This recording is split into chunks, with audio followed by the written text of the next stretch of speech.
మాయా చెంబు. అనగనగా ఒక గ్రామంలో రామయ్య సీతమ్మ అనే ముసలి దంపతులు ఉండేవారు. తమకు ఉన్న చిన్న పొలంలో కూరగాయలు పండిస్తూ అవి అమ్మగా వచ్చిన ధనంతో సంతోషంగా గడిపేవారు.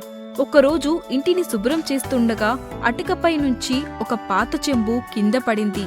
ఆ చెంబు తన పూర్వీకులదని గుర్తించి ఆ చెంబును భద్రపరిచారు. ఒకరోజు సీతమ్మ కూరగాయలు అమ్మగా వచ్చిన డబ్బుని చెంబులో భద్రపరిచింది. ఆ తర్వాత రోజు చెంబులో చూడగా డబ్బు రెట్టింపు అయింది.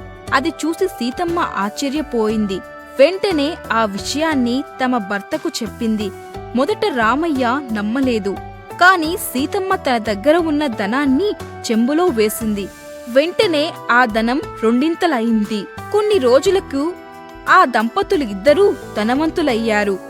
ఇది మొత్తం తమ పక్కనే నివాసంలో ఉన్న రాము అనే వ్యాపారి గమనించసాగాడు. వారికి ఇంత ధనం ఎలా వస్తుందో చూడాలనుకున్నాడు.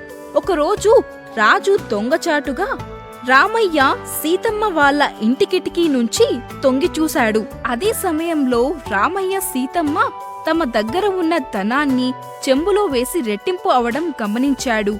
రాజు ఎలా అయినా ఆ చెంబుని దొంగలించాలి అనుకున్నాడు.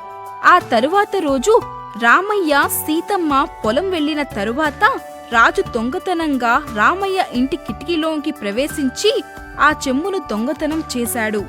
రాజు తన వద్దనున్న బంగారాన్ని అంతా ఆ చెంబులో వేశాడు.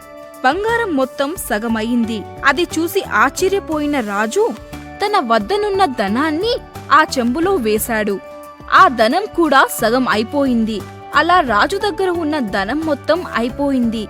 అది చూసిన రాజు బాధపడుతూ ఆ చెంబును రామయ్యకి ఇచ్చి తను చేసిన తప్పుకు క్షమాపణ కోరాడు. అలా క్షమాపణ కోరిన వెంటనే తను కోల్పోయిన ధనం తిరిగి వచ్చింది. ఆ రోజు నుంచి రాజు ఎదుటివారిని చూసి అసూయ పడకుండా కష్టపడసాగాడు.